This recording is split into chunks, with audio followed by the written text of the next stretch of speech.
enemies. It approved all acts directed against slavery, declared in favor of a constitutional amendment forever abolishing it, claimed full protection of the laws of war for colored troops, expressed gratitude to the soldiers and sailors of the Union, pronounced in favor of encouraging foreign immigration, of building a Pacific Railway, of keeping inviolate the faith of the nation, pledged to redeem the national debt, and vigorously reaffirmed the Monroe Doctrine. Then came the nominations. The only delay in registering the will of the convention occurred as a consequence of the attempt of members to do it by irregular and summary methods. When Mr. Delano of Ohio made the customary motion to proceed to the nomination, Simon Cameron moved as a substitute the renomination of Lincoln and Hamlin by acclamation.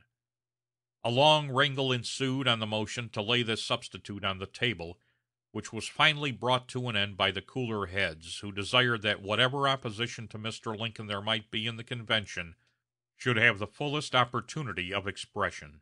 The nominations, therefore, proceeded by call of states in the usual way. The interminable nominating speeches of recent years had not yet come into fashion. B.C. Cook, the chairman of the Illinois delegation, merely said, "The State of Illinois again presents to the loyal people of this nation for President of the United States, Abraham Lincoln. God bless him." Others who seconded the nomination were equally brief. Every State gave its undivided vote for Lincoln, with the exception of Missouri, which cast its vote, under positive instructions, as the chairman stated, for Grant. But before the result was announced, John F. Hume of Missouri moved that Mr. Lincoln's nomination be declared unanimous. This could not be done until the result of the balloting was made known: 484 for Lincoln, 22 for Grant. Missouri then changed its vote, and the secretary read the grand total of 506 for Lincoln, the announcement being greeted with a storm of cheering which lasted many minutes. The principal names mentioned for the vice presidency were Hannibal Hamlin, the actual incumbent, Andrew Johnson of Tennessee, and Daniel S. Dickinson of New York. Besides these, General L. H. Rousseau had the vote of his own state, Kentucky. The radicals of Missouri favored General B. F. Butler, who had a few scattered votes also from New England. Among the principal candidates, however, the voters were equally enough divided to make the contest exceedingly spirited and interesting. For several days before the convention met, Mr. Lincoln had been besieged by inquiries as to his personal wishes in regard to his associate on the ticket. He had persistently refused to give the slightest intimation of such wish. His private secretary, Mr. Nicolay, who was at Baltimore in attendance at the convention, was well acquainted with this attitude. But at last, overborne by the solicitations of the chairman of the Illinois delegation, who had been perplexed at the advocacy of Joseph Holt by Leonard Swett, one of the President's most intimate friends, Mr. Nicolay wrote to Mr. Hay, who had been left in charge of the executive office in his absence. Cook wants to know, confidentially, whether Swett is all right, whether in urging Holt for vice president he reflects the president's wishes, whether the president has any preference, either personal or on the score of policy, or whether he wishes not even to interfere by a confidential intimation. Please get this information for me if possible. The letter was shown to the president, who endorsed upon it. Swett is unquestionably all right. Mr. Holt is a good man, but I had not heard or thought of him for VP.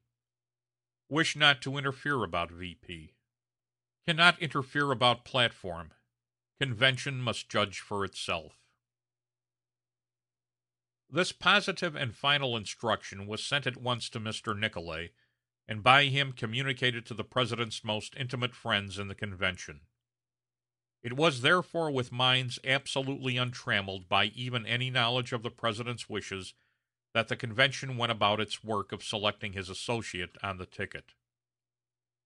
It is altogether probable that the ticket of 1860 would have been nominated without a contest had it not been for the general impression, in and out of the convention, that it would be advisable to select as a candidate for the vice presidency a war Democrat. Mr. Dickinson, while not putting himself forward as a candidate, had sanctioned the use of his name on the special ground that his candidacy might attract to the support of the Union party many Democrats who would have been unwilling to support a ticket avowedly Republican.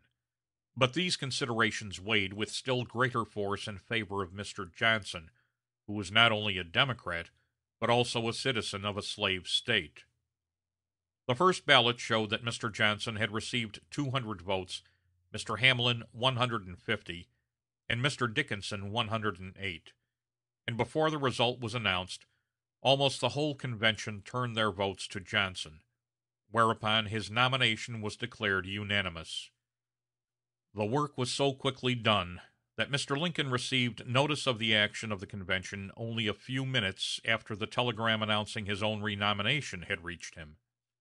Replying next day to a committee of notification, he said in part, "I will neither conceal my gratification nor restrain the expression of my gratitude that the Union people, through their convention, in the continued effort to save and advance the nation, have deemed me not unworthy to remain in my present position.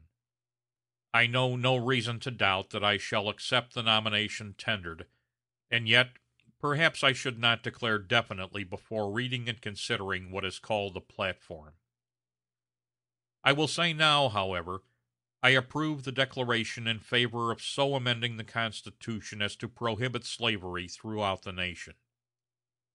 When the people in revolt, with 100 days of explicit notice that they could within those days resume their allegiance without the overthrow of their institutions, and that they could not resume it afterward, elected to stand out, such amendment to the Constitution as is now proposed became a fitting and necessary conclusion to the final success of the Union cause. In the joint names of liberty and union, let us labor to give it legal form and practical effect." In his letter of June 29, formally accepting the nomination, the President observed the same wise rule of brevity which he had followed 4 years before. He made but one specific reference to any subject of discussion. While he accepted the convention's resolution reaffirming the Monroe Doctrine, he gave the convention and the country distinctly to understand that he stood by the action already adopted by himself and the Secretary of State. He said, "There might be misunderstanding were I not to say that the position of the government in relation to the action of France in Mexico, as assumed through the State Department and approved and endorsed by the convention among the measures and acts of the executive, will be faithfully maintained so long as the state of facts shall leave that position pertinent and applicable."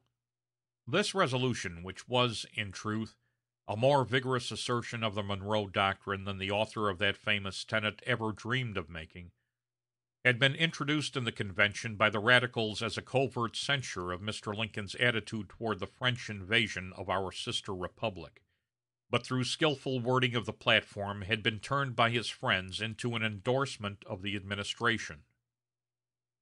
And indeed, this was most just, since from the beginning President Lincoln and Mr. Seward had done all in their power to discourage the presence of foreign troops on Mexican territory. When a joint expedition by England, France, and Spain had been agreed upon to seize certain Mexican ports in default of a money indemnity demanded by those countries for outrages against their subjects, England had invited the United States to be a party to the convention. Instead, Mr. Lincoln and Mr. Seward attempted to aid Mexico with a sufficient sum to meet these demands, and notified Great Britain of their intention to do so, and the motives which prompted them. The friendly assistance came to naught. But as the three powers vigorously disclaimed any design against Mexico's territory or her form of government, the United States saw no necessity for further action, beyond a clear definition of its own attitude, for the benefit of all the parties. This it continued to repeat after England withdrew from the expedition, and Spain, soon